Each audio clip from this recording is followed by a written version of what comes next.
Continuando a falar sobre o contexto literário, nós vimos que todo o texto bíblico é construído por parágrafos. Estes parágrafos são ideias fechadas, unidades de pensamento, e todo parágrafo é construído por frases que são construídas por palavras. Palavras, frases, parágrafos. É exatamente essa a lógica que deve mudar a nossa percepção sobre como o texto está escrito, ou seja, não está escrito em termos de capítulos e de versículos, mas sim em termos de parágrafos. Quando nós determinamos um parágrafo, e as nossas traduções em língua portuguesa já nos ajudam bastante com isso, a Bíblia já está todinha dividida em parágrafos com a gente. Somente em um nível mais avançado da hermenêutica é que a gente vai chegar, talvez, a algumas conclusões de que talvez um editor errou na sua divisão do parágrafo. Mas não é o momento nosso agora, que estamos num processo mais introdutório à interpretação bíblica. Estes parágrafos eles têm contextos imediatos, que são as palavras, frases, parágrafos que estão logo antes e logo depois desse trecho que nós estamos estudando. Quando nós ampliamos um pouco mais a nossa visão sobre esse texto estudado, nós encontramos um contexto literário ainda um pouco mais amplo, que é a seção do texto em que essa parte que nós estamos estudando está fazendo parte. Um passo ainda atrás do nosso quadro e da nossa visão de todo, a gente encontra que este parágrafo, este contexto imediato e essa seção fazem parte de um texto completo. Uma carta, por exemplo, de Paulo, como era o exemplo que nós trabalhamos na aula passada, o texto de Romanos capítulo 13, nós vimos que ele faz parte de toda essa carta do apóstolo Paulo. Agora nós vamos considerar mais alguns outros níveis de contexto literário. Eu quero chamar a sua atenção para um exemplo que está na carta de Paulo aos Filipenses, no capítulo 1, do verso 12 até o verso 14. Quero que saibam, irmãos, que aquilo que me aconteceu tem, ao contrário, servido para o progresso do Evangelho. Como resultado, tornou-se evidente a toda a guarda do palácio e a todos os demais que estou na prisão por causa de Cristo. E os irmãos, em sua maioria, motivados no Senhor pela minha prisão, estão anunciando a palavra com maior determinação e destemor. Esse texto, Paulo está dizendo que aquilo que aconteceu com ele, e o próprio contexto está dizendo, ou seja, ele foi preso, essa prisão dele está gerando um resultado oposto do que normalmente geraria. As pessoas estão olhando para a prisão de Paulo e vendo que ele está preso por causa do Evangelho, e por causa disso estão anunciando a palavra do Senhor ainda com maior determinação e destemor. Isso nos leva então a considerar que Paulo está fazendo uma referência a um contexto histórico. Lembra que a gente conversou sobre contexto histórico? A pergunta que a gente faz aqui é: que prisão é essa? Quando essa prisão aconteceu? O que nos leva então ao período de redação dessa carta. Vamos pensar agora a perícope e os contextos desse texto que nós lemos.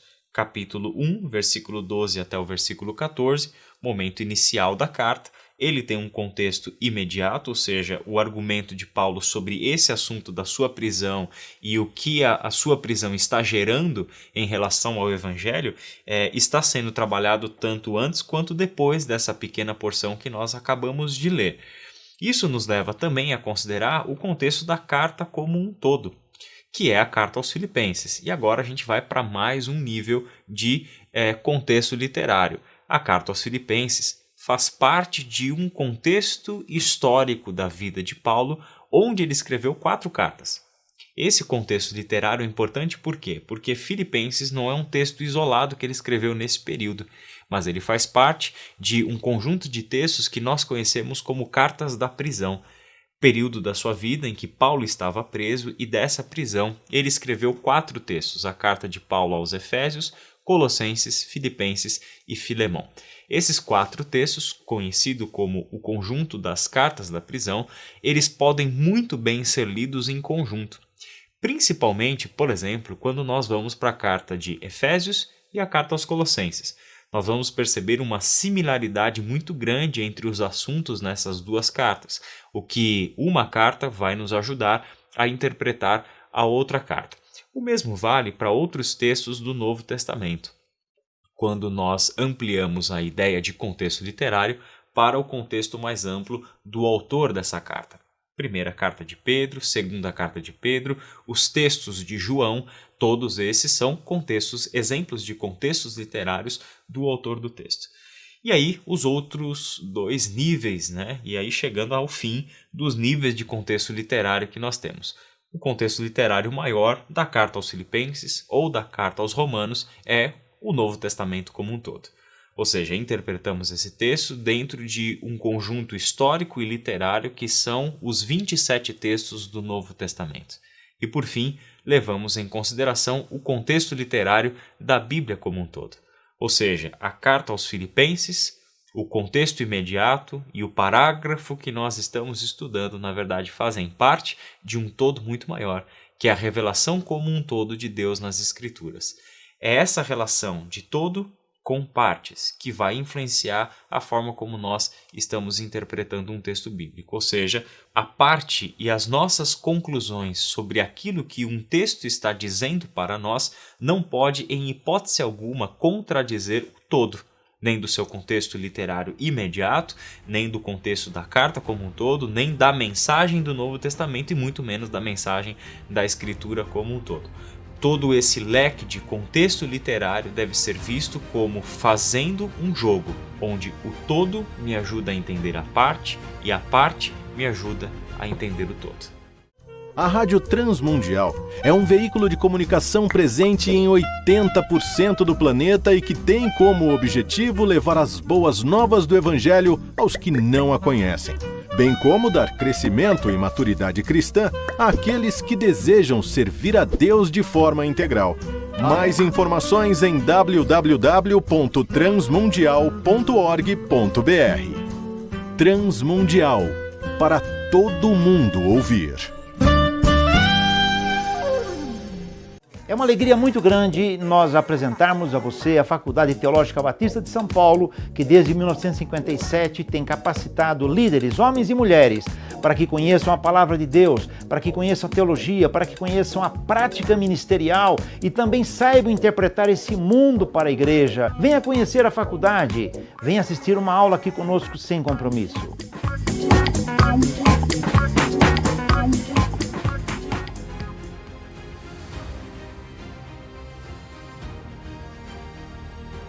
O contexto literário da Bíblia nos leva também a considerar a correlação. Nós vimos que o nosso método de estudo bíblico passa da observação para a interpretação, agora para a correlação. Levando em consideração contextos literários, nós vamos percebendo que nenhuma parte da Bíblia está isolada do todo. Todas as partes estão conectadas com aquilo que foi dito antes, aquilo que foi dito depois, tanto em um contexto mais imediato e próximo, como os contextos mais distantes que nós temos de um texto bíblico. Isso também nos leva a considerar a mensagem bíblica como sendo comunicada de diversas formas e em diversas partes. Ou seja, nós temos que, sempre que estamos estudando um texto, chegar em um momento da interpretação onde vamos correlacionar esse texto com outras passagens das Escrituras. Quando Paulo, por exemplo, afirma aos Filipenses, no capítulo 2, do verso 1 até o verso 4, como deve ser a nossa conduta de uns para com os outros, tendo como modelo a pessoa de Jesus Cristo. Veja só o que ele diz. Se por estarmos em Cristo nós temos alguma motivação, alguma exortação de amor, alguma comunhão no Espírito, alguma profunda afeição e compaixão, completem a minha alegria tendo o mesmo modo de pensar, o mesmo amor, um só Espírito e uma só atitude. Nada façam por ambição egoísta ou por vaidade, mas humildemente considerem os outros superiores a si mesmos. Cada um cuide não somente dos seus interesses, mas também dos interesses dos outros. O apóstolo Paulo, nessa porção, ele está trabalhando com a necessidade de os irmãos da igreja de Filipos desenvolverem o princípio da mutualidade, ou seja, o considerar o outro superior a si mesmo, o viver em direção ao próximo e em favor do próximo. Não mais consideramos a nossa vida como algo a que nós vamos nos apegar, como se a nossa vida fosse o mais importante, Mas agora, por causa de Cristo, porque Cristo agora é o Senhor da nossa vida e estamos aprendendo a submeter a nossa vontade à vontade de Deus, a nossa forma de pensar está mudando. A nossa forma de nos relacionarmos com os outros, portanto, está passando por um processo de transformação. É exatamente isso que nos leva a considerar outras passagens das Escrituras onde o mesmo assunto está sendo trabalhado. Qual é a dica que eu dou para você fazer a identificação e a correlação de um texto com o outro texto? Primeiro, palavras-chave desse texto. Palavras como amor, como humildade, como considerar o outro superior a si mesmo. Essas palavras e essas expressões, elas formam a ideia central de Paulo nessa recomendação. Já considerando que nós estamos interpretando o texto literariamente, ou seja, levando em consideração o que vem logo depois do versículo 4, é Paulo mostrar que a nossa atitude deve ser como a de Cristo Jesus, e ele exemplifica o que foi a atitude de Cristo Jesus. Então, ele não nos deixa somente com a recomendação, mas ele também nos dá um exemplo prático de como Jesus viveu, de como Jesus manifestou entre nós a sua atitude, e isso serve como exemplo para a gente. Ele prossegue do versículo 5 até o versículo 11. Seja a atitude de vocês a mesma de Cristo Jesus. Perceba que a palavra atitude também apareceu no final do versículo 2, onde Paulo está dizendo que nós devemos completar a alegria dele, tendo o mesmo modo de pensar, o mesmo amor, um só espírito e uma só atitude. E no verso 5, a palavra aparece de novo, onde agora ela entra como exemplo, ou seja, ele passa a nos dizer o que foi a atitude de Cristo Jesus. Verso 6. Que, embora sendo Deus, não considerou que o ser igual a Deus era algo a que devia apegar-se, mas esvaziou-se a si mesmo, vindo a ser servo, tornando-se semelhante aos homens, e sendo encontrado em forma humana, humilhou-se a si mesmo e foi obediente até a morte e morte de cruz. Perceba que as ideias de serviço, de humilhação, de abrir mão de si, tudo isso que Paulo recomendou no versículo 1 até o versículo 4, agora aparecem exemplificadas nos versículos seguintes.